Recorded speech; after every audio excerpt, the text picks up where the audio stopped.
Bueno, vamos a dar comienzo a la segunda parte del simposio de atención farmacéutica. Ahora vamos a comenzar con la exposición de la colega uruguaya, la química farmacéutica Diamela Labat. Diamela es egresada de la Universidad de la República en el año 1982. Tiene el diploma especialista de farmacia hospitalaria de la Facultad de Química en el año 2006. Realizó un posgrado en acción farmacéutica integral en la Universidad de Barcelona, España, a distancia, dirigido justamente por el profesor Mariño, que está en la mesa con nosotros.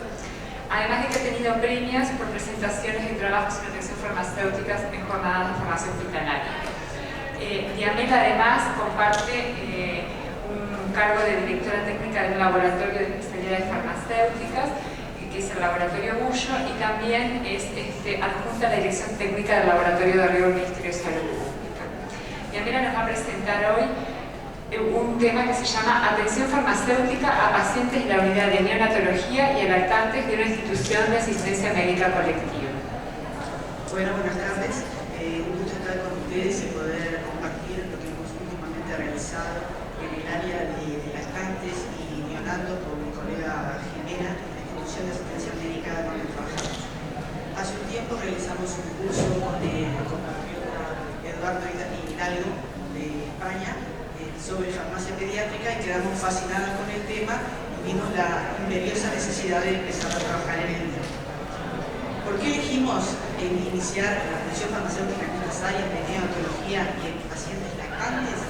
Porque consideramos que son pacientes muy vulnerables, cuyos procesos bioquímicos están en una permanente maduración, por lo que no pueden ser considerados adultos pequeños ni adultos en miniatura. A su vez, cuando estos pacientes es necesario prescribirles fármacos, se usan y estos fármacos no tienen la aprobación de su uso en estas poblaciones.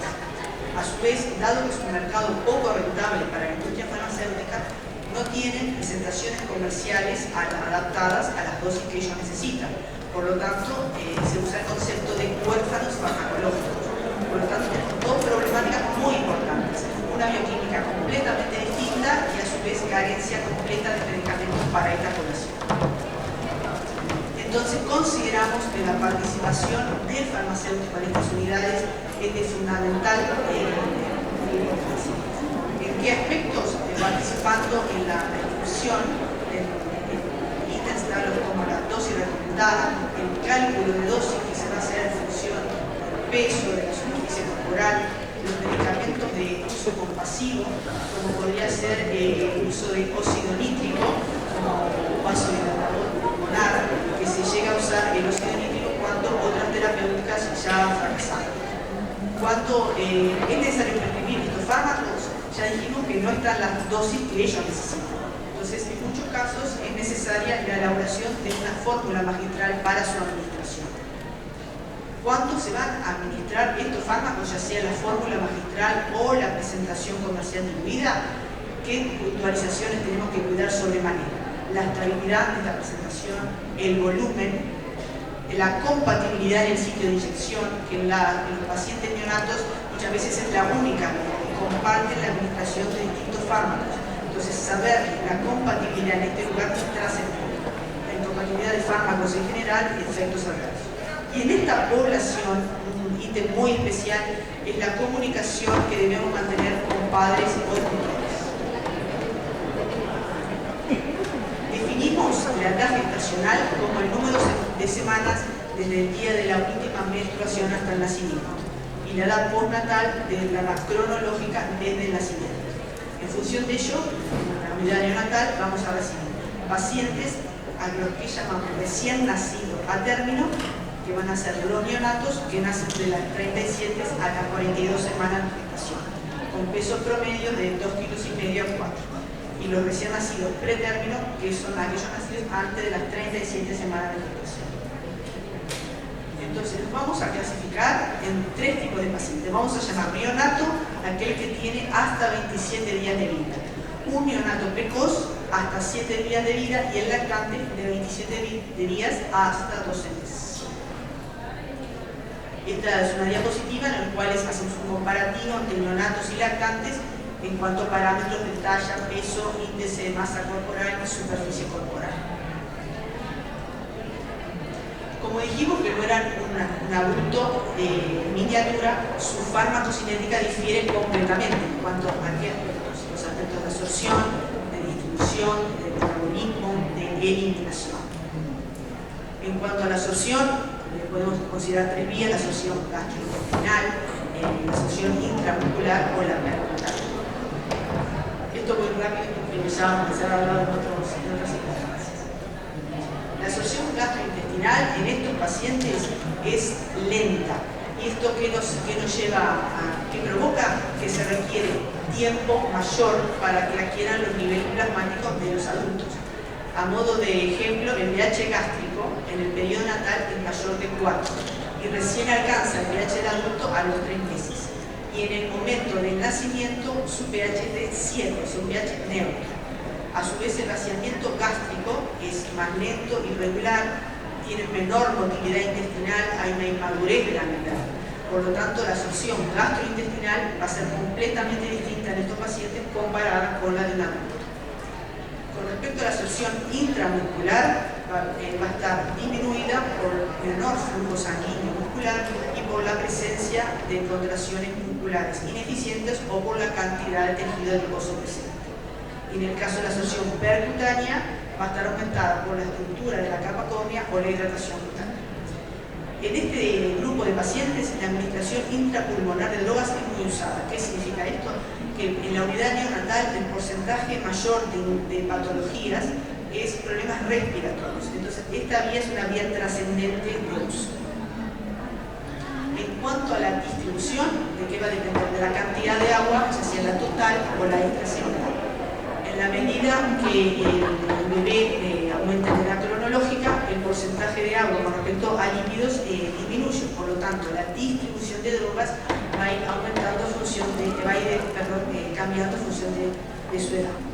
Y la unión a proteínas plasmáticas está disminuida, por lo que vamos a tener un mayor porcentaje de droga libre con los ritmos inherentes de toxicidad. En el metabolismo de drogas, ¿qué podemos decir? Que la actividad enzimática no está regulada. Entonces, esto que provoca un metabolismo complicado para estos fármacos que vamos a administrarles, que a su vez no tienen autorizado su uso. En el caso, por ejemplo, de enzimas de fase 1, como son los citocromos, aparecen recién en la primera semana de vida. Y las enzimas de fase 2 siguen el siguiente orden de maduración: sulfatación, acetilación, y teniendo la conjugación recién madura a los 3 meses de edad. O sea que si vamos a administrar drogas que se metabolizan por conjugación, tenemos que revisarlas porque su mecanismo hasta los 3 meses no está presente aún. En cuanto a la eliminación, la principal vía va a ser la renal, pero la maduración de este sistema está en un proceso continuo y no está desarrollado. Entonces, provoca que todos los fármacos que le demos pueden ser sometidos a un proceso de acumulación en el organismo. En el caso de la filtración glomerular o la secreción tubular, recién van a alcanzar los valores del adulto a los 8 meses. Entonces, dijimos que la farmacocinética, la farmacodinámica eran completamente distintas. Entonces, vamos a elegir un fármaco a administrar, una formulación. Al elegir la formulación, tenemos que tener en cuenta determinados parámetros. Que es necesario que esta formulación se le deba administrar con una frecuencia mínima de dosis. Es muy importante la toxicidad de los recipientes. Por ejemplo, como dijimos que no había presentaciones comerciales, lo que se hace es una adaptación de la dosis de la presentación de adultos a niños, pero no se toma en cuenta los recipientes presentes en estas presentaciones comerciales, cosa que en el caso, por ejemplo, de neonatos es trascendente. Entonces habría que averiguar cuando se usa la presentación comercial, no solo el ajuste de dosis, sino qué recipientes están presentes en ellas. A su vez, la administración y la formulación debe permitir que sea segura y fácil, y la estabilidad, dada que son preparaciones que se hacen a partir de una presentación comercial. El volumen a ingerir también es muy importante, ya que en el caso de los neonatos no puede ser mayor a 5 mililitros. Y en estas poblaciones los caracteres organoléctricos tienen una especial importancia para la aceptación de los preparados. En el caso, por ejemplo, de tanto neonatos como lactantes, gusto especial por el sabor dulce. A su vez, como dijimos, las drogas van a ser diluidas. Entonces, estas recomendaciones de dilución deben hacerse en planillas y que están perfectamente claras para evitar la presencia de alcoholes.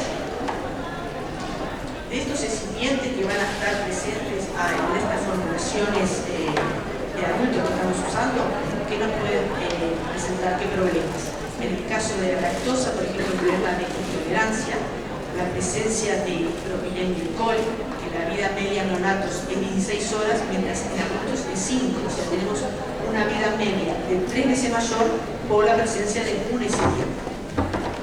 A su vez, no pueden contener ni etanol ni alcohol encíclico, restringir el uso de fructosa, sacarosa y evitar la presencia de colorantes, saborizantes, aromatizantes por el peligro de las reacciones de hipersensibilidad que provoca. Como dijimos, a su vez, para la administración debe ser una administración segura y fácil. Mediante que tenemos que tener un dispositivo que permita esta medida. Es muy común el uso de jeringas orales y a su vez entregar información con pictogramas de manera de visualizar. O sea, la experiencia nuestra es una comunicación permanente con los padres, entregando estas fichas en los cuales y con contacto con ellos para el adiestramiento para la administración de esta dosis. Dijimos que a partir de las presentaciones comerciales de adultos vamos a hacer distintas operaciones para adaptarlas a las dosis de estos pacientes. ¿Qué operaciones pueden ser necesarias? Hacer un fraccionamiento de comprimidos, afecto de la dosis, un fraccionamiento de un contenido de cápsulas, dispersar comprimidos o cápsulas en líquidos, suspensiones, cortar parches transdérmicos o usar inyectables bioral en diluciones.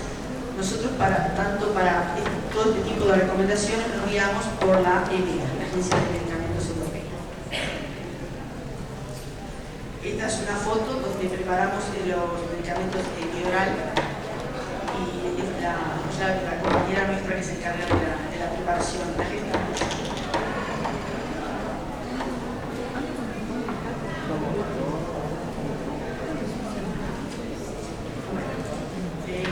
Comenzamos a trabajar en la unidad de neonatología y esta unidad contiene dos sectores, el CTI y un cuidados intermedios.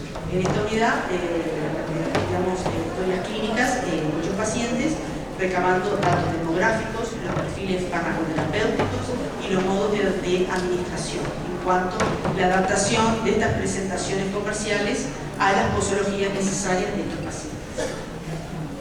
Este es el modelo con el cual nos manejamos en el sector, la ficha de atención farmacéutica al neonato, en el cual tenemos datos de filiación, datos administrativos, datos médicos, el motivo de ingreso a la unidad, antecedentes, condiciones del embarazo, historia médica, peso, presencia si hay alergias, intolerancias, datos de laboratorio, los perfiles farmacoterapéuticos, monitoreo de fármacos, que es muy común, fluidoterapia, soporte, oxigenoterapia, dado que las patologías respiratorias son muy comunes. Entonces, evaluado todas las historias clínicas, este sería un resumen de los motivos de ingreso a esta unidad. Encontramos que los motivos más comunes son la depresión neonatal, el síndrome de distrés respiratorio, que puede ser de leve, moderado o severo, y la enfermedad de membrana hialina. Dificultades respiratorias ya de menor índole, por bajo peso, prematuro, infecciones respiratorias altas y alteraciones cromosómicas. Una de las que vimos fue la trisomía 3, y alteraciones congénitas del metabolismo y cardiopatías. O sea, en el tiempo que estuvimos trabajando, este es el resumen de los 5 motivos de ingreso. En cuanto al relevamiento de la medicación utilizada, en cuanto a analgesia, usan un jarabe de sucrosa. Este jarabe de sucrosa lo que se hace es ponerlo en el chupete previo a un procedimiento invasivo, como puede ser el uso de una lanceta en el talón, previo al pinchazo. Y eso disminuye el gemido y el dolor del bebé. En el caso de antibióticos, los más usados son ampicilina, gentamicina, y después le siguen meropenem, cefurozimem, etc. En drogas cardiovasculares, los inotrópicos, como dobutamina y dopamina. Y como ven, está la indometacina. Ustedes dirán, ¿por qué es tan cardiovascular? Porque en este tipo de población muchas veces la droga que se usa no es la acción farmacológica más común, como sería el caso de la indometacina, un antiinflamatorio. En este caso se usa para el cierre del ductus arteriosus.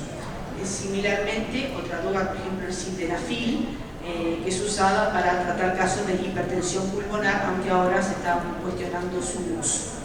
En el caso de drogas neumológicas, por ejemplo, aminofilina, teofilina ya no tanto, y los surfactantes pulmonares. Drogas gastrointestinales, drogas neurológicas, vitaminas, los aportes de electrolitos, de calcio, sodio, potasio, y otras, levotirosina para casos de hipotiroidismo, hidrocortisona, inmunoglobulinas, y cuando es necesario, la alimentación, fisioterapia y fórmulas especiales, los oxigenoterapia. Recabados todos los datos que consideramos importante puntualizar, que en este tipo de pacientes los datos clínicos que ellos llaman como cambio en el color de piel, la exusión, la mirada, los movimientos, son de una trascendencia muy importante. Esto hace inclusive, nos manifestaban las nurses y el médico, que observándolo les puede llevar a cambios de posología de los fármacos, cambios en los comportamientos. En cuanto a la medicación, esta medicación se administra por protocolos, de acuerdo al motivo de ingreso, se cumple el protocolo determinado. Por ejemplo, en el caso de ampicilina, gentamicina, ellos se administran por lo que dicen orientación clínica. ¿Qué significa esto?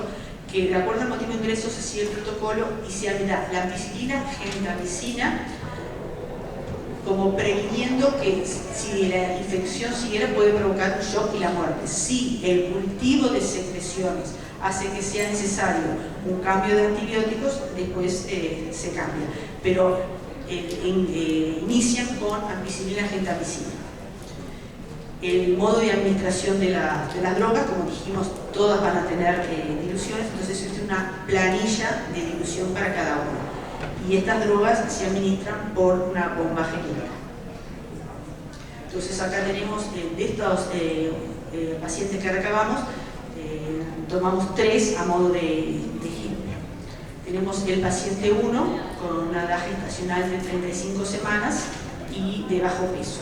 El motivo de ingreso era la enfermedad de membrana hialina y los datos clínicos tenían un problema de TSH al inicio fue de 13,48 microUI por mililitro. ¿Qué significa esto? Los pacientes en las hormonas tiroideas, tanto la TSH como la T4, varían con la edad gestacional y con los días postparto.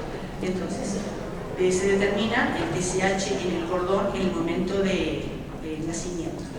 Si después, a los 5 o 6 días, este TSH aumenta y ellos tienen un punto de corte de 25 microUI por mililitro con un valor de T4 por debajo del normal, ahí diagnostican el hipotiroidismo.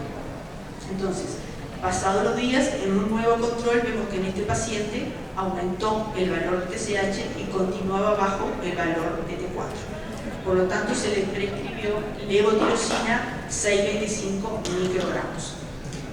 Al alta de la unidad, este paciente tuvo 61 días y se fue con un peso de 2,7 kilos.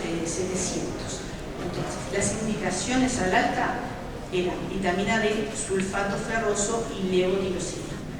Estudiando el perfil farmacoterapéutico, ¿qué observamos? Que entre la levotirosina y las preparaciones que contenían hierro hay una interacción por la formación de complejos insolubles.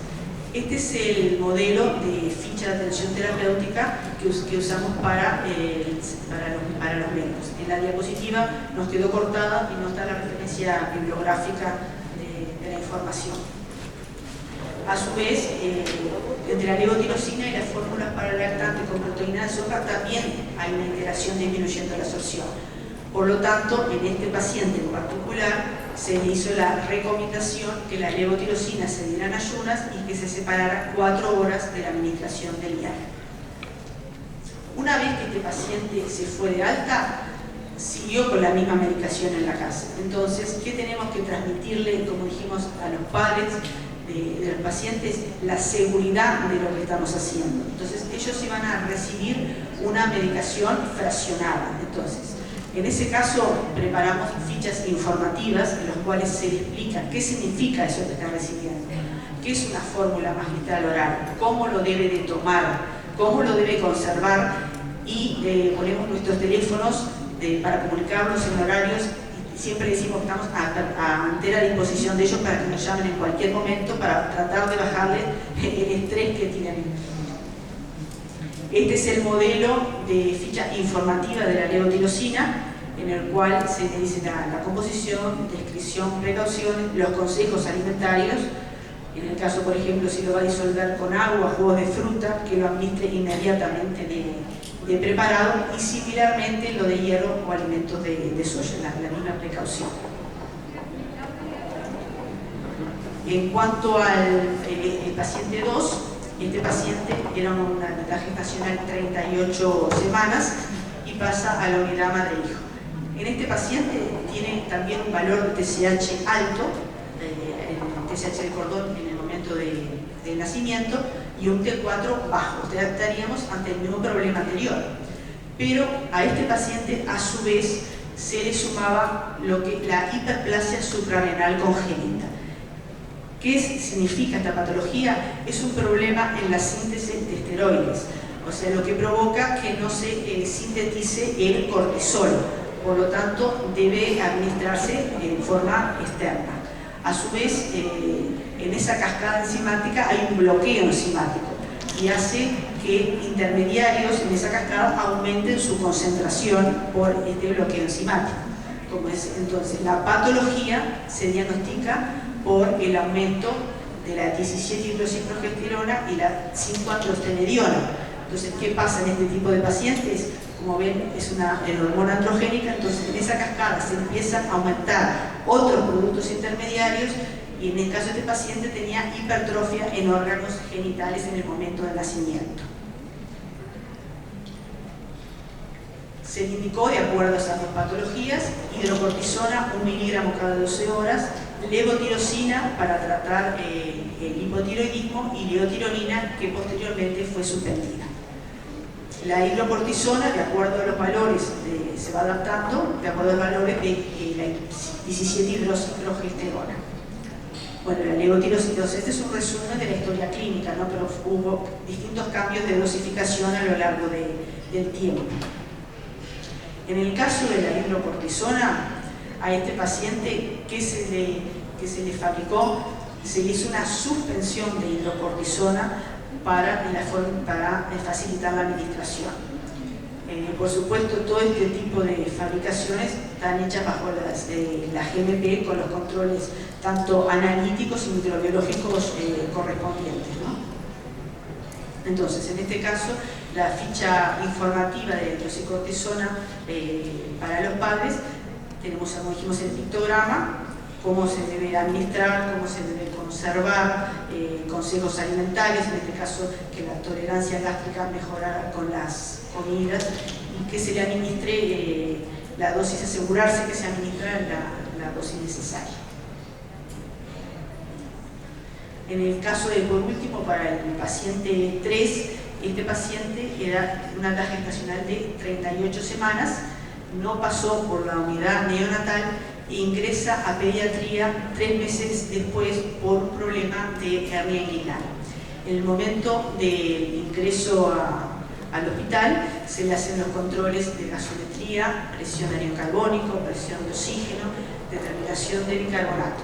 Entonces se llega a un diagnóstico de acidosis tubular renal, o sea que este paciente tenía una falla y perdía bicarbonato. En ese caso fue necesario prescribirle el bicarbonato. Entonces, la prescripción era bicarbonato de sodio, que es de acuerdo a cómo evoluciona el paciente, se va haciendo el cálculo. El déficit de bicarbonato por el kilogramo de lactante y por 0,3 es la fórmula para calcular la cantidad de bicarbonato necesaria. En el inicio, este paciente necesitaba bicarbonato molar 7,5 mililitros 4 veces por día. Entonces, era un desafío que tomara 30 mililitros por día de una solución alcalina con efervescencia en la boca, era muy complicado. Entonces, hicimos varias pruebas, tratamos cómo fuera la mejor forma de enmascarar el sabor, permanentemente comunicándonos la madre todos los días, yo creo que llamaba, y tratamos de llegar a era 30 mililitros por día y ya no sabía cómo administrarse. Entonces, en este modelo de ficha de atención farmacéutica que se le entregó a la madre en particular, se le hacía la recomendación de que este bicarbonato de sodio, si lo administraba, por ejemplo, con leche, que lo más común, presenta intercompatibilidad por precipitación del carbonato de calcio. Entonces, dado las características del producto de ser un producto alcalino, lo que más enmascaraba su sabor era si se lo mezclaba con jugos o con el sabor de la banana. Y cuando repasaba esta historia me acordaba lo que estaba leyendo en el decálogo de Machuca, de los 10 ítems de la atención farmacéutica, porque muchas veces nosotros íbamos cambiando los sabores y hasta en un momento la madre misma nos dice, pero es la banana. Y lo que tú decías es que hay que escuchar a los padres, ¿no? Entonces, porque además esa acidosis metabólica, todo este proceso duró 2 años. Y esa acidosis metabólica fue evolucionando hasta que al año y medio pasó de ser acidosis metabólica a alcalosis metabólica, y se le suspendió el bicarbonato y dijimos, qué suerte, porque ya no teníamos más vuelta para cambiar el gusto. Bueno, y como mensaje final, me pareció esa imagen queda muy clara.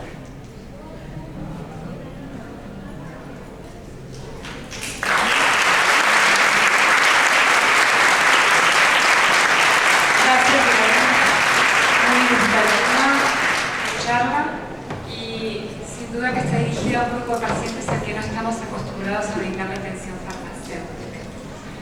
A continuación vamos a escuchar la conferencia del doctor Manuel Machuca, atención farmacéutica, es ya una realidad. Les voy a leer en forma resumida el currículum del doctor Machuca, doctor en farmacia por la Universidad de Sevilla, máster en atención farmacéutica comunitaria por la Universidad de Valencia, máster en promoción de la salud y apoyo psicosocial al paciente por la Universidad de Sevilla, experto universitario en farmacovigilancia y estudios de postcomercialización por la Universidad de Sevilla, diplomado en Pharmaceutical Care en la Universidad de Minnesota, miembro del Grupo de Investigación en Farmacoterapia y Atención Farmacéutica de la Universidad de Sevilla, consultor internacional para la OPS y Foro de las Américas en el proyecto de atención farmacéutica en hipertensión, del cual participa nuestro país. Profesor en los másteres de atención farmacéutica de las universidades de Granada, Valencia, Sevilla, Barcelona, Valencia y Andrés Bello de Chile. Miembro del comité de expertos del primer consenso de Granada sobre PRM y del segundo consenso de Granada sobre PRM y consenso sobre atención farmacéutica del Ministerio de Sanidad de España. Autor de más de 40 artículos científicos en revistas nacionales y extranjeras sobre atención farmacéutica y varios premios en comunicaciones en congresos, artículos farmacéuticos publicados en prensa escrita y premio al mejor proyecto docente farmacéutico en España. Bueno, profesor Machuca, muchas gracias por acompañarnos y vamos a escuchar ahora su presentación. Bien, muchas gracias por esa presentación. Yo soy quien tiene que estar agradecido porque la verdad que es una gran oportunidad estar acá, primera vez. Espero que se repita, pero ya lo estoy publicitando. Y bueno, yo soy una persona muy práctica, y yo lo que soy y lo que no soy, que también es importante, se lo debo a la práctica con los pacientes, ¿no? A ir trabajando en esto. pero a mí me gusta también hacerme preguntas, ¿no? De hacia dónde vamos y de todo, y del camino, si el camino que me lleva, por el que voy, me lleva a donde quiero, ¿no? Y eso a veces pues hace que tengamos que tomar otros caminos, recorrer otros senderos, unos más concurridos, otros menos. Y por eso, a pesar de que soy una persona práctica, que ejerce con pacientes, que aprende con los pacientes, y que esto es un congreso científico en el que creo que los congresos científicos, que no son todos los días, tenemos la obligación de presentar resultados innovadores, pues yo me he planteado hacer una reflexión filosófica porque pienso que en el tema de la atención farmacéutica es muy importante, porque no todo vale, porque a veces nos sentimos perdidos, porque hacemos cosas y todos generamos un esfuerzo tremendo, y gastamos mucha energía y mucha ilusión en cosas nuevas que a veces no nos dan el resultado y porque a veces no nos paramos. Yo les voy a contar lo que dicen en mi tierra la gente con la que yo más he aprendido, que es la gente más baja en condición social.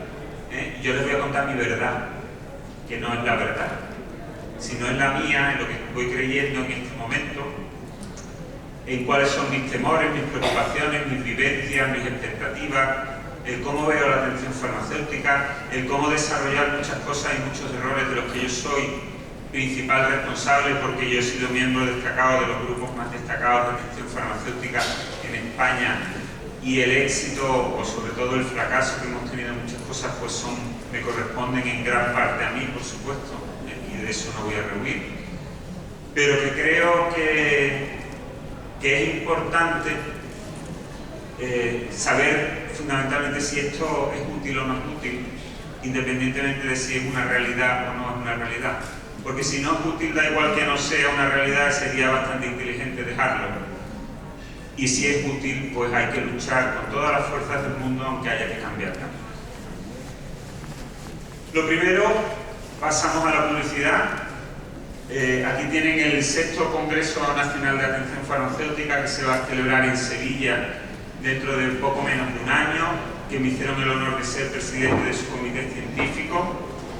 Yo tengo el honor también de ser vicepresidente de la Federación de la Organización de Farmacéuticos Ibero-Latinoamericanos, y por mi vocación hacia Latinoamérica, mi amor y todo lo que he aprendido aquí, me he comprometido tremendamente con poder facilitar todo lo posible que vengan colegas de América Latina a Sevilla, no solo a aprender, sino a que nos enseñéis, porque creo que aquí América Latina tiene, en el ámbito de la atención farmacéutica, tiene mucho que enseñar. Y por eso hemos hecho un esfuerzo tremendo. Tenemos unos precios de inscripción que son un 50% o más baratos que para farmacéuticos españoles, con unos sitios de estancia muy económicos que son exclusivos para farmacéuticos latinoamericanos, que van a ser muy económicos y que de alguna manera, en lo que está en nuestra mano, pues estamos intentando facilitar todo lo que nos toca para recibirlos allí y disfrutar aprendiendo. Bien, como resumen, voy a hacer una breve referencia histórica de la atención farmacéutica, que probablemente es una repetición de muchas cosas, pero que eso nos hace ver cuál es el punto de partida y el camino que tenemos que reflexionar si lo hemos perdido o no. Después, ver la atención farmacéutica como necesidad social, de cuál es el desafío que tenemos, y al final, porque a mí no me gustan los diagnósticos negativos, sino decir, bueno, estamos aquí, no pasa nada, pero hacia dónde tenemos que ir y cuáles son nuestras armas para afrontar este desafío. Y por tanto quiero acabar pues, muy positivamente compartiendo con ustedes lo que yo creo honestamente que es el camino por donde nos va a llevar a la atención farmacéutica. Bien, la primera parte, el origen y surgimiento de la atención farmacéutica. Pues la atención farmacéutica no es un invento, y es un descubrimiento. Y es muy diferente. Las cosas que se inventan son cosas que no existían y de pronto pues alguien lo aparece. Y yo creo que la atención farmacéutica fue un descubrimiento. Y los descubrimientos se dan cuando existe la tecnología capaz de afrontar esos retos, que los descubrimientos son retos, la valentía, y también detectar problemas que a lo mejor en otro momento no existían, ¿no? Y es muy importante tener muy claro que la atención farmacéutica surge cuando la sociedad empieza a tener un problema como consecuencia de grandes avances. Todos los grandes avances traen beneficios, pero traen nuevos problemas que antes no existían. Y surge como respuesta para disminuir la morbimortalidad asociada al uso de medicamentos. En la historia, pues, cuando se tiene primera conciencia de los efectos adversos de medicamentos, ya se ha hablado de la catástrofe de la talidomida, cuando Miquel publica el artículo en el año 75 del Quality of Pharmaceutical Care in Hospitals, o Brody, que habla de Societal Needs for Drugs and Drug-Related Services del año 80. Y yo quiero poner todas estas fechas porque quiero que también vayan pensando en sus países cómo eran las farmacias, y voy a hablar en principio de las farmacias, por poco momento voy a hablar de las farmacias. Y yo pienso que, bueno, cuando se va desarrollando todo esto, las farmacias, mal que bien, por lo menos en mi país, están haciendo lo mismo que están haciendo ahora. Pues, intentar dispensar los medicamentos con una cierta información, hacer un tipo de trabajo profesional. ¿Qué quiere decir? Que si esos problemas salían con una determinada actuación, probablemente para resolver el problema no es lo correcto persistir en la determinada actuación, sino que hay que generar cosas nuevas. Y bueno, pues también coincidió todo esto pues con una crisis para la profesión farmacéutica por el desarrollo industrial de los medicamentos. Pues nosotros éramos los que fabricaban los medicamentos y sencillamente los laboratorios farmacéuticos ahora nada más que son farmacias que un día se especializaron en fabricar medicamentos que con el desarrollo industrial hicieron farmacias cada vez más grandes y donde se desligó y se hizo los laboratorios farmacéuticos.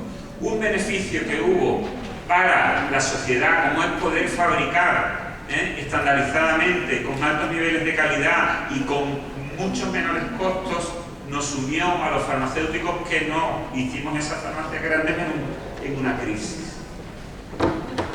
De esa crisis pues empezamos a cuestionarnos nuestro rol asistencial y nos agarramos a la atención farmacéutica y pensamos que la atención farmacéutica es lo mismo que la farmacia comunitaria.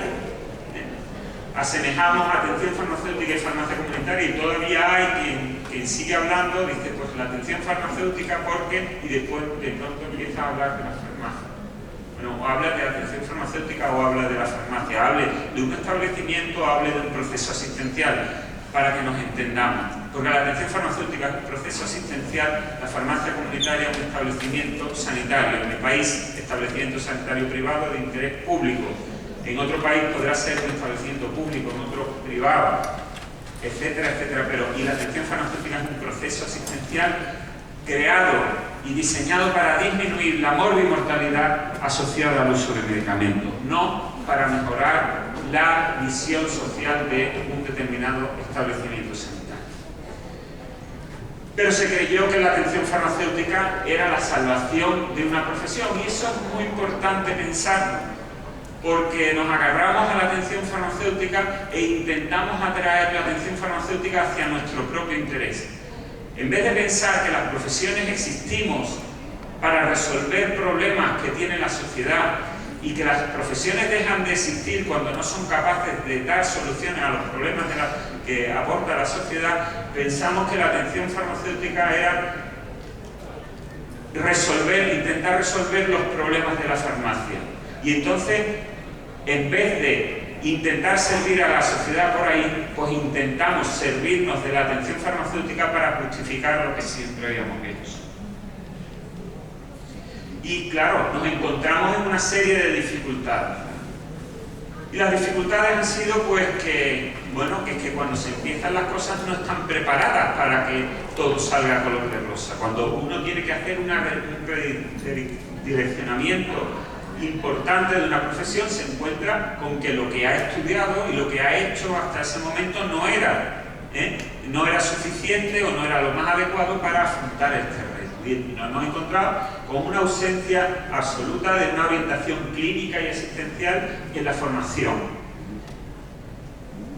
Nos hemos encontrado resistencias profesionales, ¿no? Y las resistencias profesionales son de todo tipo, ¿no? Desde el que dice claramente que está en contra de la atención farmacéutica, que yo creo que bueno, por lo menos admiro su sinceridad, aunque pienso que quizás está pensando como la profesión, en vez de con una mentalidad de servicio a otros, como una forma de beneficiarse a él mismo de supervivencia. Pero también temo, y temo mucho más, y se lo escuché a Lina Strand en Sevilla una vez que estuvo, dice: yo más que miedo a los que están en contra de la atención farmacéutica, de quien tengo miedo de verdad es de los que están a favor. Y eso sí que son peligrosos porque están ocultos. Después, otra dificultad, la falta de estrategia y de visión a largo plazo. Yo lo dije el otro día en una ponencia: todos los caminos no conducen a Roma. Hay muchas cosas que podemos hacer maravillosamente, pero que se llaman de otra forma, que van buscando otra cosa. Y que el camino hacia la atención farmacéutica tiene una serie de puntos en el camino que no necesariamente los da otras cosas que hacer. Y además, pues confundimos entre actividades de la farmacia y lo que es un proceso asistencial humano. Yo, una de las cosas que me siento menos orgulloso, pero claro, campo pasado es haber participado en el consenso sobre atención farmacéutica del Ministerio de Sanidad del año 2001, donde formé parte del grupo de expertos y aceptamos que atención farmacéutica tenía que ver con la dispensación, con la indicación, con el seguimiento farmacoterapéutico, pero así lo que hicimos. Estoy muy orgulloso de muchas cosas de ese consenso y también no todo es negativo, por supuesto. Pero ya permitíamos que en vez de afrontar el problema real y por el que salió la atención farmacéutica, pues nos quedamos con que hacer una dispensación informada de medicamentos, que además le llamamos activa en ese momento, pues era hacer atención farmacéutica. Y entonces, en vez de crear una atención farmacéutica adaptada a las necesidades de la sociedad que tenía un problema y que las profesiones resuelven el problema, hicimos una atención farmacéutica para que todos nos sintiéramos bien. Y lo que pasa, si no hacemos las cosas, y ahora vamos a hablar de la universidad, y vamos a hablar de la farmacia, y vamos a hablar de todas las cosas, ustedes pueden falsear todo lo que quieran esa realidad, pero por mucho que la falseen, no dejan de tener ese problema.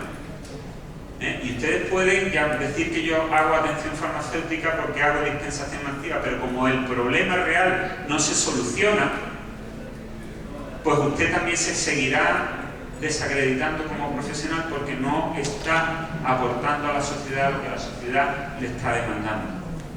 Si la universidad, en vez de hacer un cambio real, maquilla con una asignatura de atención farmacéutica o maquilla con determinadas cosas y no afronta realmente los cambios de fondo, o criminaliza, como en España criminaliza y sataniza a mucha gente, profesionales que estamos en el ámbito asistencial, que hemos querido llegar a la universidad a aportar nuestros conocimientos para ayudarles a hacer el cambio, pues me podrán matar, pero no por matarme solucionan el problema. Y no por matarme, las facultades de farmacia van a seguir no respondiendo a las necesidades de una sociedad y van a seguir enseñando una profesión que ya no existe. Y la inercia del pasado, ¿no? Es difícil cambiar, y yo todos los días que intento trabajar como profesional asistencial, pues a veces me tengo que levantar a hacer las tareas por las que me pagan y que no necesariamente son las que más más satisfacción me dan. Y eso hace que a mucha gente le ahogue si no tiene claro cuál es el camino. Y lo que tenemos que aceptar con humildad, que no todo lo que hace un profesional le deja enteramente satisfecho y que hay que disfrutar de los momentos que da la vida, de los momentos en los que de alguna forma pues resuelves problemas y te sientes útil a la sociedad. Y que lo que puedes hacer es lo que puedes hacer en este momento y que lo que tienes que seguir es haciendo el camino. Pero a pesar de todo, a pesar de todas estas cosas, la sociedad está ahí con un problema, con un alto índice de mortalidad asociada a medicamentos, esperando que un profesional contribuya a resolverlo y que deje de mirarse al ombligo y afronte el resto. Segunda parte, la atención farmacéutica como necesidad social. Algunas razones pragmáticas y claras que justifican la necesidad social de la atención farmacéutica. Primero, la esperanza de vida se ha duplicado en el siglo XX. Hemos pasado de vivir 40 años a 80 de media. La esperanza de vida se ha duplicado porque se han cronificado enfermedades que eran incurables. Hoy a una persona le diagnostican hipertensión con 40 años y no se plantea que va a morir en 5 o 10 años como podía ser hace mucho tiempo, sino que puede vivir con esa enfermedad durante mucho tiempo. La cronificación de enfermedades ha sido posible gracias a los medicamentos, y la esperanza de vida, aparte de los medicamentos, también tiene mucho que ver, y dicen que tiene mucho más que ver que con los medicamentos, con el invento de la heladera, del frigorífico que le llamamos, y con la potabilización de agua. Y que hay que pensar que hay cosas en la sociedad que también contribuyen, y que no solo los profesionales de la salud tenemos que mirarnos al ombligo, que somos los responsables únicos y exclusivos de la mejora de la salud de nuestra sociedad. Otra cosa, el arsenal terapéutico es muy amplio. Cada vez hay más medicamentos. La industria farmacéutica ha desarrollado en los últimos 50, 60 años una cantidad de medicamentos impensable hace esos años.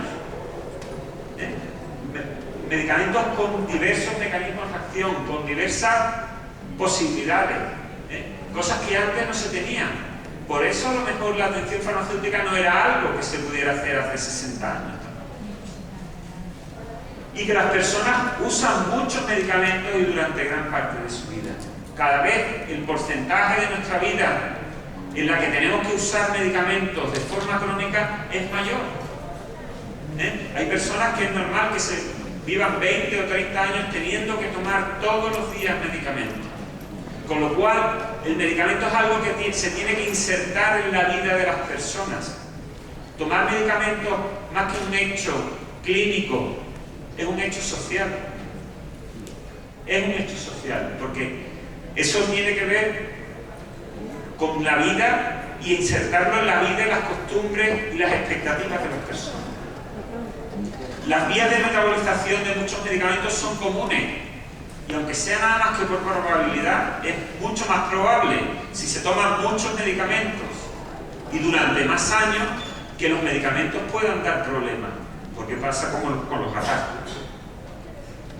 El incremento de la calidad de vida nos ha hecho más vulnerables al sufrimiento. Las sociedades de ahora no están acostumbradas a sufrir. Por tanto, el modelo de enfermedad y de paciente es diferente. Y no soportamos el dolor.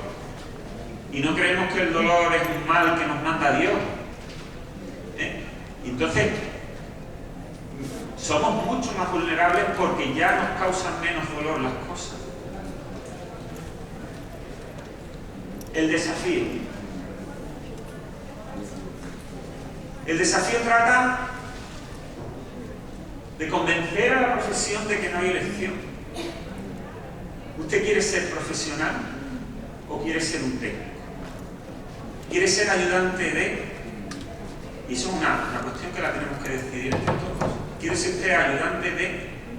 ¿O ser un profesional que con nuestro conocimiento tenemos un proceso de raciocinio y una capacidad de tomar una serie de decisiones que no hay ninguna máquina que pueda sustituirnos? El ponernos a la altura de los otros profesionales para trabajar en común, para ayudar a los pacientes, con nuestras ventajas y nuestras limitaciones, igual que tiene el médico, igual que tienen los enfermeros, igual que tienen todo. ¿Qué queremos ser? Convencer a la universidad de si debe de seguir preparando un profesional que no existe. Las facultades de farmacia en España prácticamente enseñan lo mismo que cuando se crearon hace 150 años. Y ese modelo ya no es válido porque lo que se necesita de un farmacéutico no es lo mismo que lo que se necesita ahora. Lo que le pedimos a los maestros ahora no es lo mismo que le pedíamos a los maestros antes. Los arquitectos hacen otras funciones y no podemos seguir planteándonos en enseñar una profesión que, perdone, que es que ha muerto, no la maté yo, de verdad. Y sobre todo convencernos a nosotros mismos. Es que no creemos que somos capaces de hacer esto. El gran problema es que no nos lo creemos. Y a la profesión, que no es cuestión de si está de moda o no está de moda. Esto es útil o no es útil. Si no, apaga y vámonos. Si la practiqué de toda la vida o no la practiqué de toda la vida, no hay que decirle a nadie, ni castigarle, ni fustigarle, flagelarle porque no hizo atención farmacéutica. Es que esto es algo nuevo. Ni tengo que adaptarla a mi realidad. El médico japonés es igual que el médico uruguayo, el médico español, cualquiera. Tendrán distintos recursos, le pagarán distintas personas, podrán acceder a distintas cosas, pero el proceso asistencial, la forma que piensa un médico japonés, el raciocinio clínico es exactamente igual en todo el mundo. No nos inventemos que hay una atención farmacéutica a la uruguaya porque no la hay, igual que no la hay a la española. Las cosas de fondo son iguales, lo que variamos son matices. Y si me van a pagar o no, pero usted sabe hacer algo para que le vayan a pagar. Aprenda primero y ya le pagará. Y si estoy preparado o no, por supuesto que no lo está. Pues claro que no lo está. Pero tendremos que prepararnos, pero vamos a ver cuál es la manera de prepararlo. Por tanto, que no es algo que yo me invente ni que nada, que la atención farmacéutica es una necesidad social. Y esto es como las lentejas, o las tomas o las dejas. Y a la universidad, que debe decidir si quiere la atención farmacéutica, que si no la quiere, pues que obre en consecuencia. Para mí, las facultades de farmacia, si no apuestan por la atención farmacéutica, se diluirán entre las químicas, entre la biología, la medicina, etcétera, etcétera. Y si otras facultades pueden apostar por el reto de la atención farmacéutica, pues apostarán. Porque es un problema que tiene la sociedad. Y es que no se trata que la sociedad nos va a estar esperando para todo. Si la Organización Médica Colegial de España se está planteando el montar una programación específica para médicos para hacer seguimiento farmacoterapéutico de los pacientes. Es que no se trata de que pensemos a ver si estáis ustedes de acuerdo con el que está aquí arriba. No se puede hacer lo mismo de siempre y pretender que algo cambie. No se puede. Si quieres hacer algo nuevo, tienes que crear algo nuevo. Y que la carrera se está convirtiendo en una diplomatura.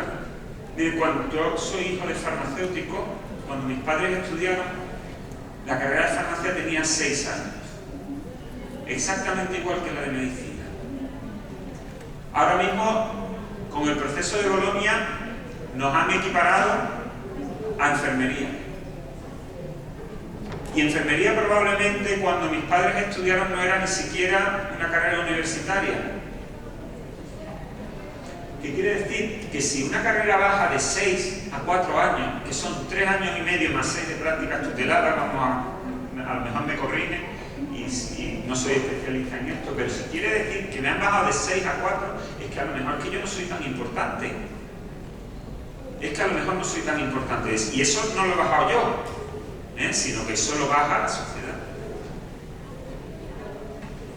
Por tanto, facultades de farmacia, decidan ustedes si quieren o no, pero que no les vamos a estar esperando.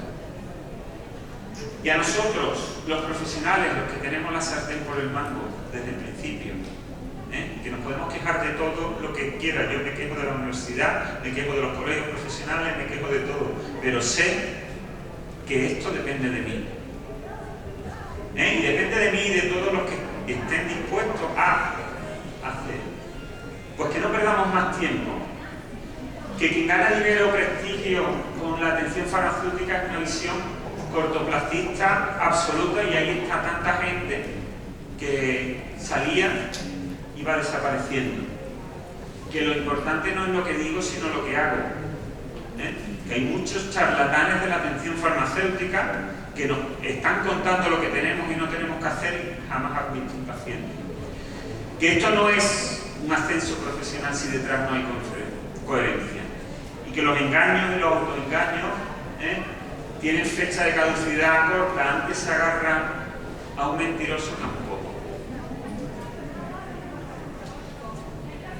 Y positivo. Un decálogo para hacer realidad la atención farmacéutica. Toma la decisión y comienza. La implantación únicamente depende de ti. Sé generoso con quien siga tu mismo camino. No te desanimes. No inventes caminos menos dificultosos. Estudia, pero escucha a tus pacientes. Enseña, pero ejerce y practica. Intenta entender a quienes están en contra de la atención farmacéutica. Desconfía de los que dicen que están a favor. Confía en ti mismo y sigue el camino. Toma la decisión y comienza. Si crees que estás preparado, tienes razón. Y si crees que no lo estás, también. La única salida, dar un paso al frente. Yo comencé a hacer atención farmacéutica con una colega de mi ciudad, que después de 15 años todavía me está diciendo que ya por fin se están dando las condiciones para que probablemente ya en un plazo muy corto pueda hacer atención farmacéutica. Máster en atención farmacéutica, que va a todos los cursos, etcétera, etcétera.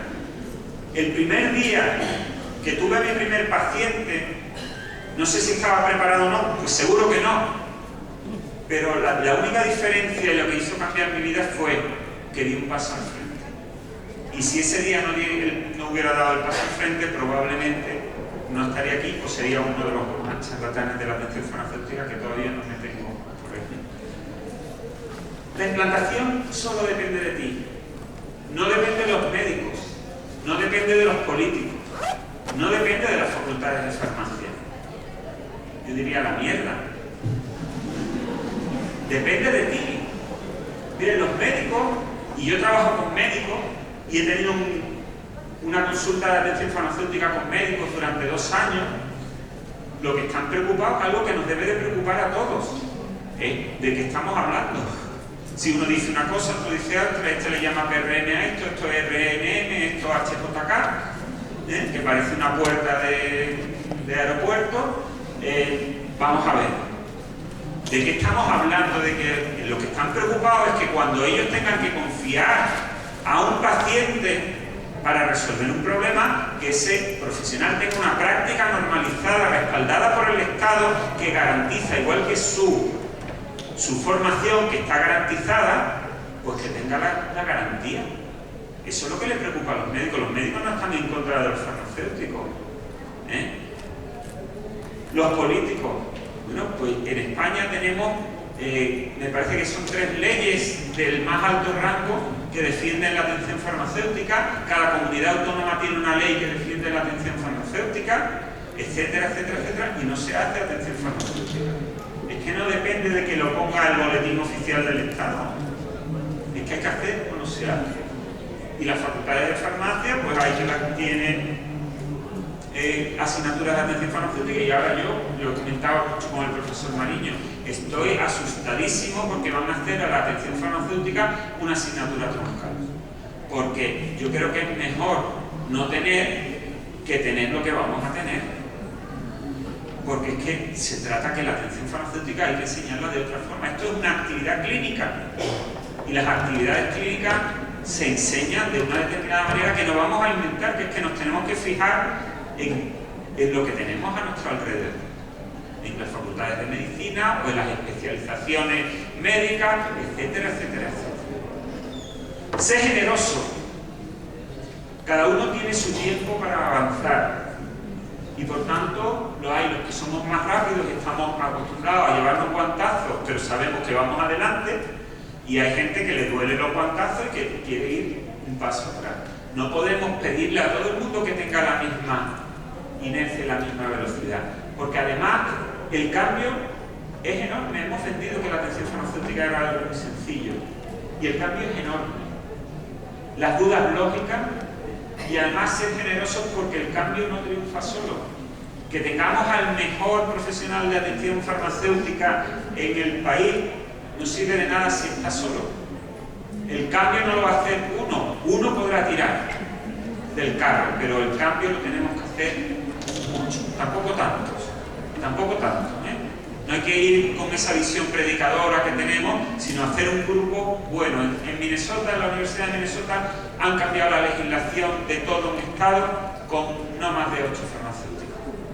O sea que tampoco hace falta convencer, oye, que si no te convenzo, pues hasta luego.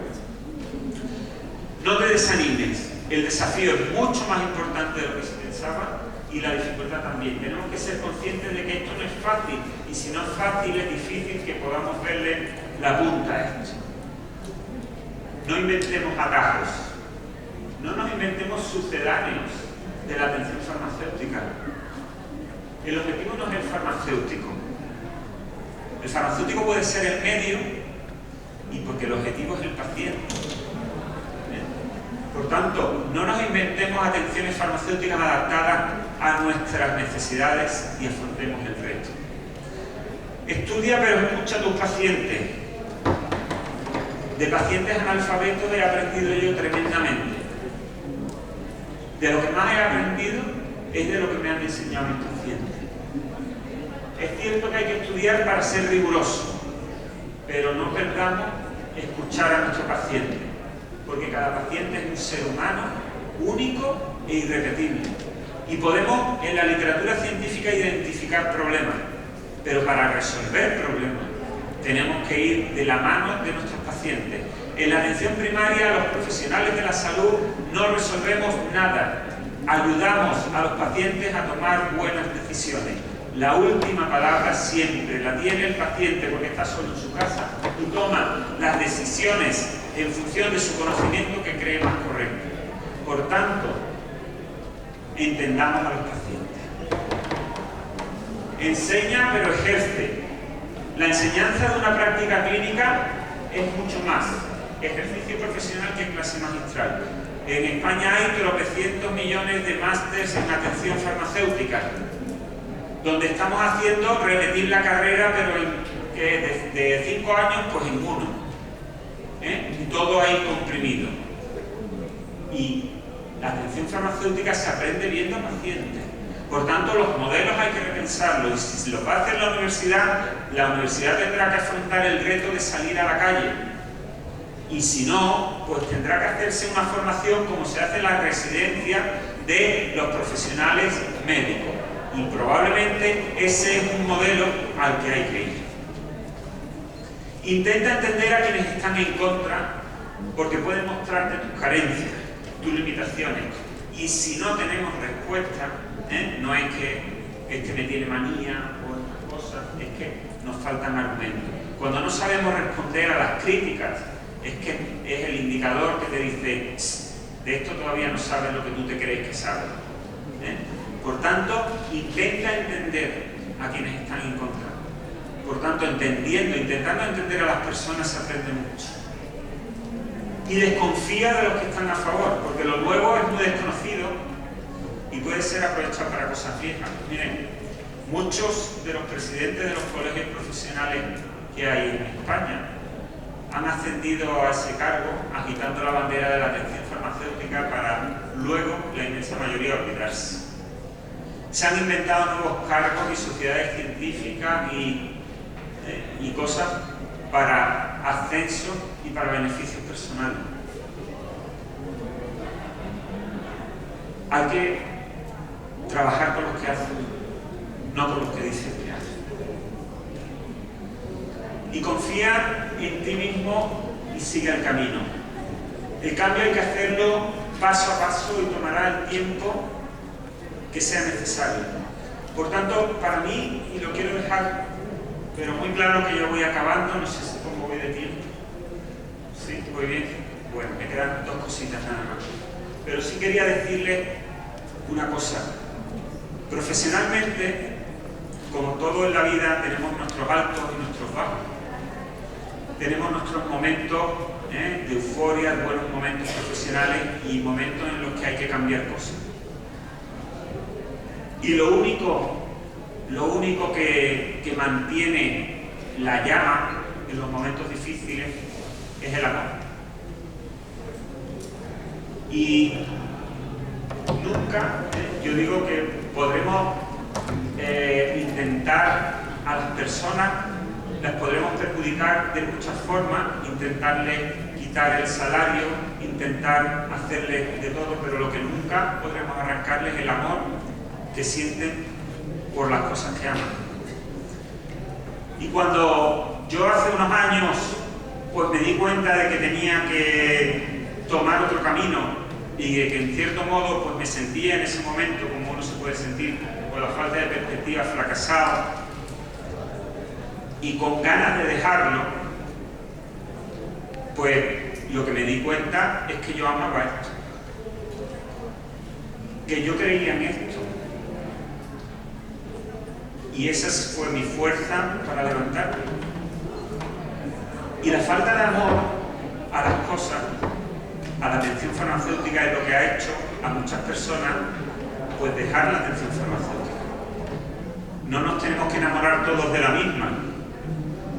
Por tanto, yo sí les daría un consejo, por una parte, que no me gusta dar consejos, que si no aman la atención farmacéutica no se acerquen siquiera, porque van a perder el tiempo y van a perder años preciosos de su vida que lo pueden dedicar a lo que sí verdaderamente aman.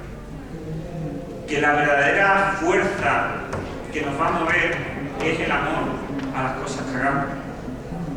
Y que esto no se trata de tener conocimientos de farmacología, conocimientos de fisiopatología. Por supuesto, si amamos esto tendremos que hacerlo, pero que el motor último es el amor que tengamos a esto. Por tanto, la gran fuerza de esto es la actitud, porque vamos a vencer en la atención farmacéutica si amamos, y nos van a derrotar si no amamos. Yo, en este momento, les quiero traer, a ver si me sale, solo un par de minutos de una peliculita y después una diapositiva final.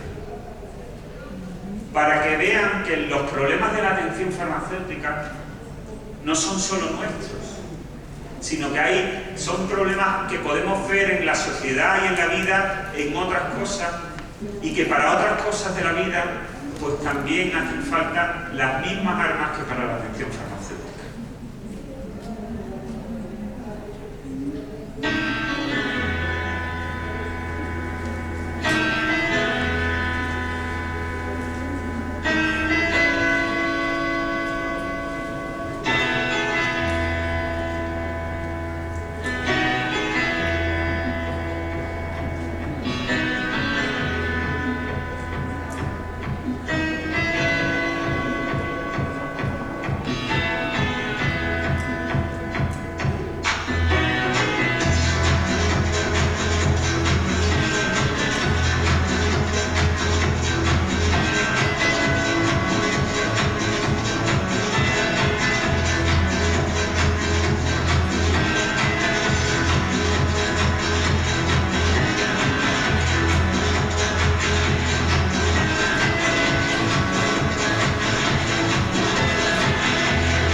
tengan coraje. Y una última diapositiva, que no quiero entrar en temas ideológicos, sino señalar que a veces la atención farmacéutica nos parece algo imposible y algo impensable, algo que nunca podremos llegar a conseguir. Y pensar que en el mundo, pues en estos momentos, pues se están dando cosas pues que hace años también nos pensaban que eran impensables. Y por tanto que estén listos,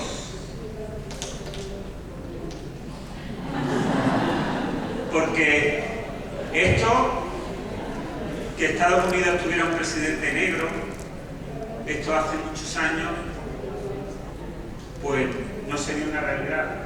Pero él dijo, yes, we can. Nosotros podemos.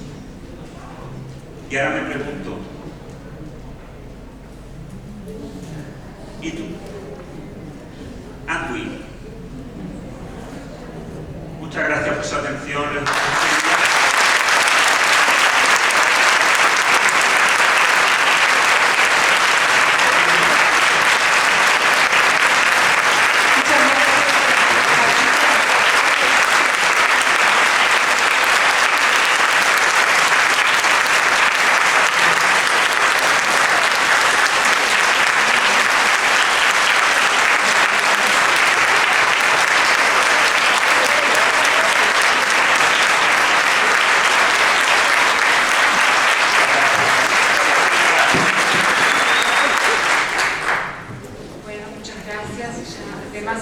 excelente presentación que hemos disfrutado mucho.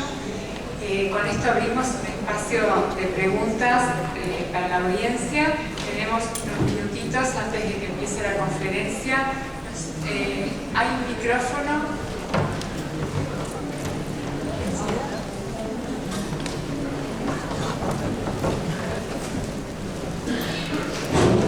Bueno, yo soy el doctor Marco Muriá, soy docente de Facultad de Medicina y realmente la presentación me resultó rara, porque evidentemente yo puedo tener amor, puedo tener entusiasmo, pero no puedo manejar un jet.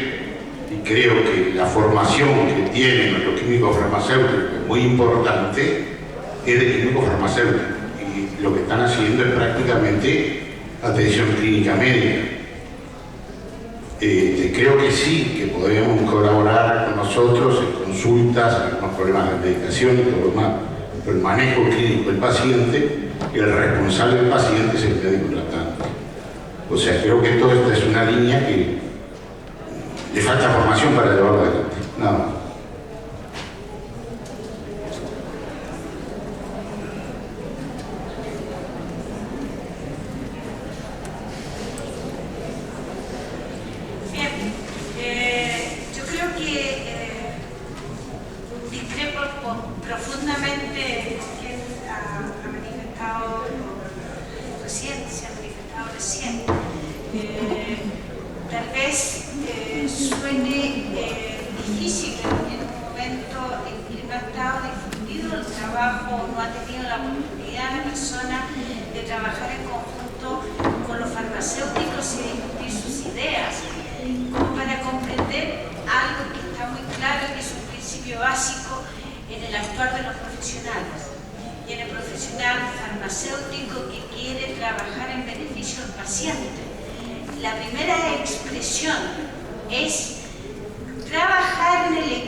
Sobre preguntas que no se atreven a hacer al médico porque respetan, como debe ser, a su médico, pero que en algunas ocasiones les da vergüenza hacer preguntas tan simples: si me lo tengo que tomar con agua, lo puedo partir, lo puedo moler, ¿qué hago si acá tengo una erupción en la piel.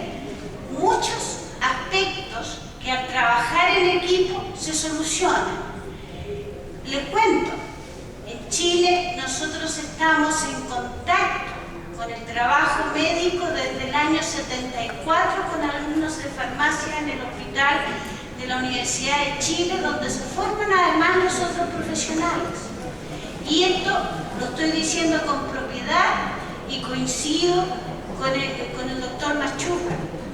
No hay problema, no hay competencia, no hay disputa de campo profesional. Lo que nosotros hacemos es aportar al ejercicio del beneficio para el paciente.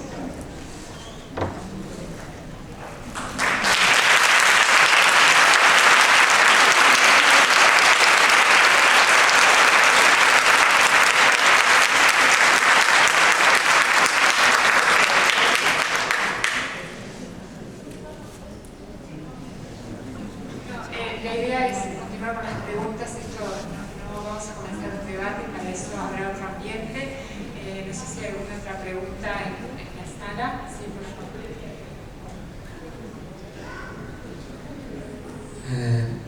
Sou o professor Divaldo, do Brasil. Eu concordo com a professora Inês. Como clínico, de acordo com sua apresentação, a classificação de PRM talvez não seja a mais importante. O mais importante é resolver o problema do paciente.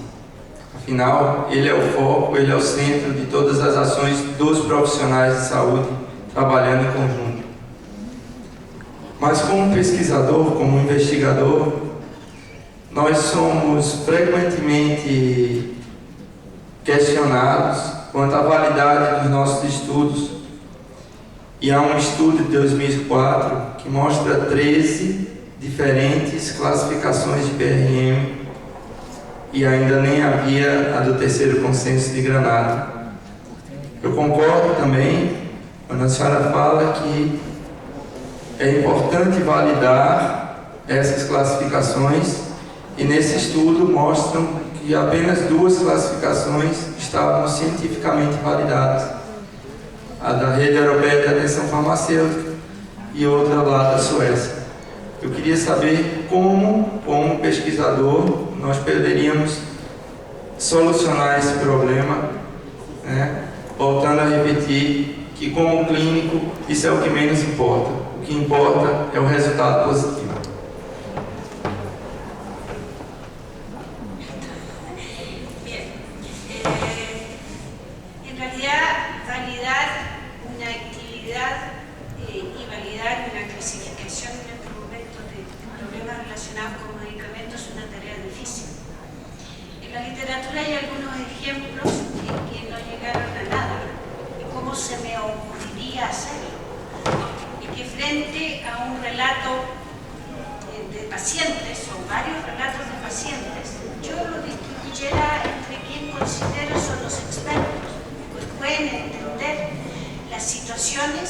Y que ellos establezcan, ¿cierto?, si en alguna de las clasificaciones que yo le entrego hay alguna coincidencia, y es muy probable que nos encontremos con grandes discrepancias.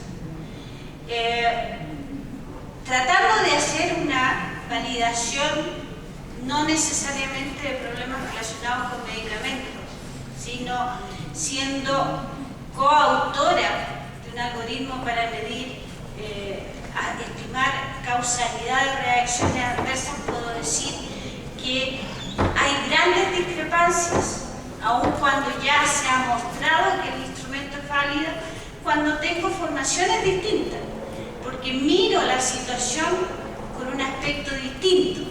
Probablemente, en el caso que yo les mostré como ejemplo, mi distorsión por las acciones de farmacovigilancia, ningún problema. El paciente tuvo una reacción adversa y no me voy a estar pensando en clasificación. Pero eso puede llevar a error también. Pero en resumen, la situación es que hay que exponer la misma situación problemática a diferentes expertos y con una escala de Likert, decir si están de acuerdo, en desacuerdo, probablemente hacer un estudio que tardaría su tiempo, pero que probablemente sería beneficioso hacerlo. El profesor Mariño, por favor. Yo quería hacer primero solo una aclaración, luego unos comentarios. La aclaración es con respecto a la exposición del doctor Machuca, que es una aclaración formal. Los comentarios no tienen nada que ver con la exposición de nadie. Y es que en los planes de estudios de farmacia de España quedará como 5 años, dentro de los cuales habrá un mínimo de 6 meses de práctica tutelada. También es cierto que esto ocurre no probablemente por voluntad propia, sino como consecuencia de la normativa europea que obliga a que sea así. Y también es cierto que enfermería ha conseguido pasar de ser una diplomatura a una licenciatura. Para mí son un ejemplo a seguir en muchos aspectos, porque han peleado muchísimo para conseguir lo que han conseguido, cosa que lamentablemente yo no he visto en el ámbito profesional farmacéutico tampoco. También yo, ese era el comentario aclaratorio, que es realmente formal, ¿no? Y repito que no ocurrirá por voluntad propia, sino porque si fuera por voluntad propia probablemente quedase en 4 años, quizás en menos. Yo quería contarles una pequeña historia, y es que yo al menos en mi vida he intentado siempre mantener algo que me ha costado mucho trabajo, y es el de la independencia y la innovación. Siempre intento hacer esas dos cosas, hacer innovación, luego ya las cosas repetitivas nunca me han gustado, y hacerlo siempre bajo un punto de vista de absoluta independencia.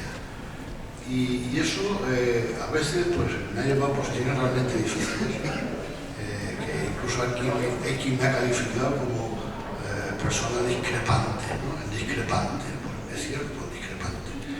Y he discrepado mucho en muchas cosas, en la facultad, he discrepado también en el ministerio, en las autoridades administrativas. Tanto es así que yo participé en el primer consenso de PRM y ya no me llamaron para más. Lo cual yo tremendamente agradecido que no me llamaran, porque así no me he evitado el síndrome de Estocolmo y de culpabilidad que tiene Manolo, cosa que lo lamento porque sabe que lo aprecio sinceramente.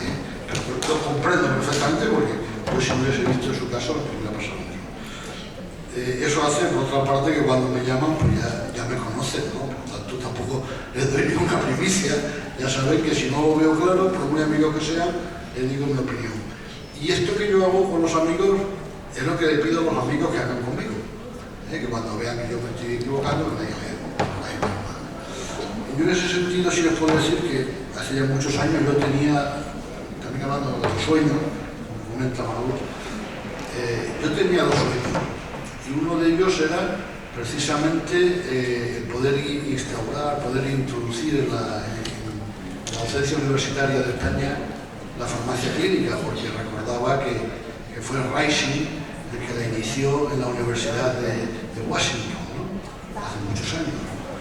Y yo aquello, como me gustaba aquello que había hecho Rising y tal, a pesar de que luego le expulsaron y le nombraron la docencia y todo aquello, yo, bueno, pues, ¿cómo se entiende? Entonces yo lo intento esto a partir del año 88.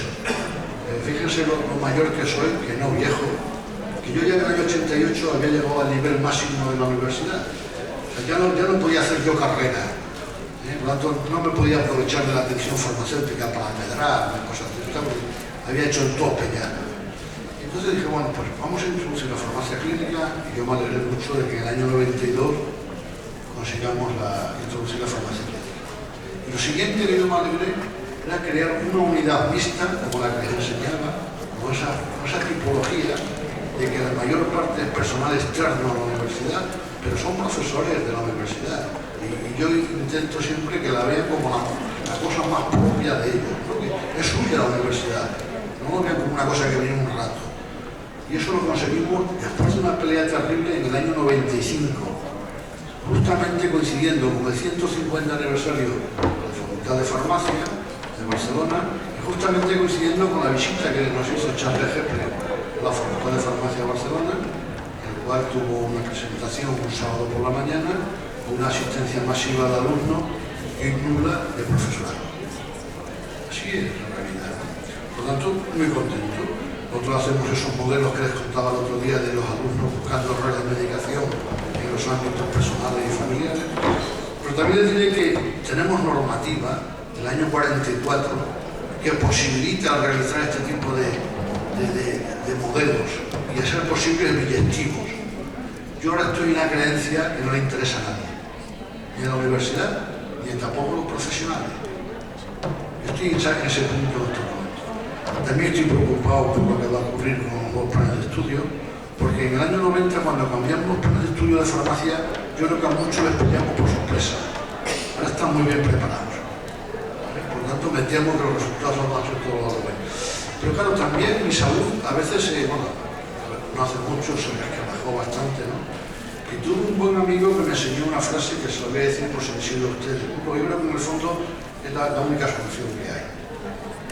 Y es que yo creo que si a lo mejor nos pusiéramos a hablar de Hacienda, estaríamos todos de acuerdo en que no puede ser, ¿no? La Hacienda tendría que nos quita, o si hablásemos de la policía, de la Junta, ¿verdad?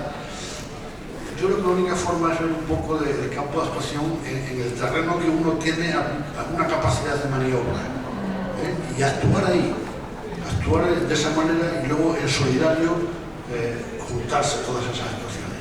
La frase era esta, ¿no? Decía la frase, no te sientas preocupado por todos los problemas, ni intentes resolver todos los problemas, porque ese es mi trabajo. Firmado Dios.